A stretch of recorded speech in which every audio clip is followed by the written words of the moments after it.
ကြီးတို့ထိန်ခတ်တယ်ကွာရဲချေမိုးနေတာဟုတ်လားတကယ်ချင်းနင်းနေကခင်လာတာ10နှစ်တောင်ရှိပြီဆိုတော့ငါနဲ့ပတ်သက်တာမေးခုမေးမယ်နော်10တန်းတော့နင်းတို့ကြောက်ပြောင်းလာပါတော့အဲ့ဒါငါ့ကိုပထမဆုံးမြင်တဲ့နေရာပုံလို့ first expression ပေါ့နော်အဲ့ဒါ69တော့ကပြီးရတယ်ကွာငါခုနှစ်တော့မျက်လုံးထဲမြင်နေတော့ပဲဒီတလက်နဲ့လေတဲတဲ့ဝင်လာလေငါတို့က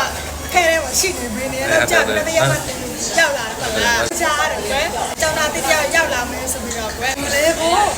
စိတ်ကစနေမလားဘောဆိုပြီးကြားလေးဆိုတော့ကွာရောက်လာရောဒီတလက်နဲ့ကျုပ်အိတ်တလောင်းတည်ကွယ်ကိုသူပါလဲပေါ့ကွာလောက်ထားတဲ့မျက်နှာဆိုဒီကြီးတဲ့သူခဲထဲဝင်လာကြောက်မော့ပြီးတော့လေ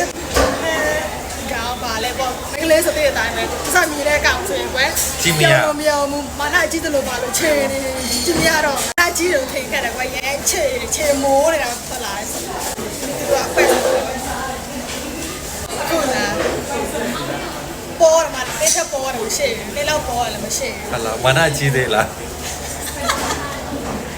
ဒီလိုပါပဲစနေတော့ရှိသွားပြီ